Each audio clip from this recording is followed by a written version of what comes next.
From Andrea Guolo in Italy, David Holtz in Brazil, and Don Oshman, our editor-in-chief in North America. It's time for another edition of the Sunday Night Week in Review Market Roundup presented by HideNet, where knowledge creates profits. It's time once again for the Sunday Night Week in Review. It's really Sunday night tonight, and it's Sunday, January 17th, 2015. January is well on its way to being over. In Latin America this week, David Holtz is traveling in China and filed this report saying that upholstery demand there and every place remains very good.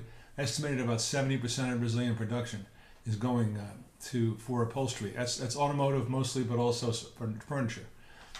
Premium heavier averages, TR1, are seeing interest at $1.35 a square foot. That's a little heavier weight and the very best productions. There's shoe upper demand is dragging, however, as it is every place else, and inventory stories are being heard that there's containers sitting at the dock, containers in warehouses of wet blue, and LC's not being open, of wet blue destined for a shoe upper or for accessories that's not being consumed because the tanners don't have the orders. Some former Chinese tanners who were using Brazilian wet blue switched to U.S. hides as the prices came down in America. Argentina this week, generally steady till last week. There was an advance, but the peso made everything come out about the same.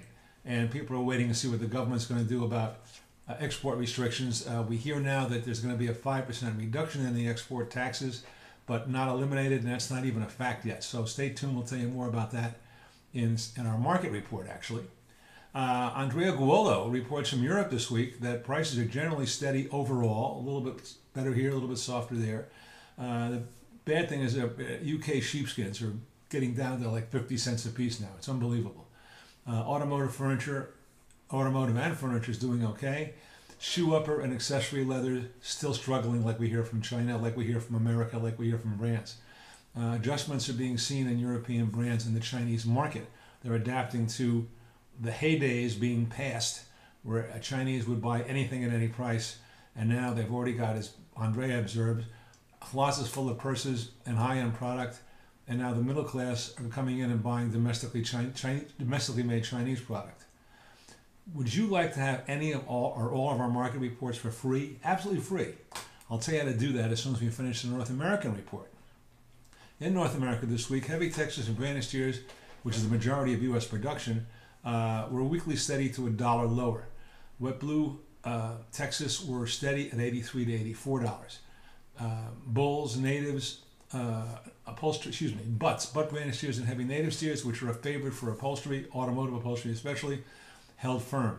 The cow sector gave a little ground, but $1 or so here and there, and it wasn't really under any pressure, but it did decline a little bit.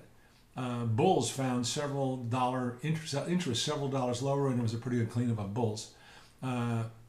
We have a report in this week's edition of the container weight issues, where the exporter has to declare before the vessel loads how much weight's in the container, and there's all kinds of problems coming up with that, which we discuss.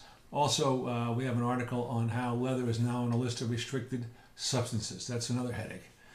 Now, as I promised you, how to get our market reports for free of details of the North American, Latin American, European, This Week in Leather report, our daily and international reports, free.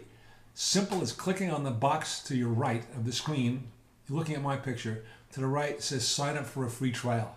No cost, no obligation. All you can do is make money. Looking forward to seeing your free trial on our website. Thanks for watching. We'll be back again next Sunday. Bye.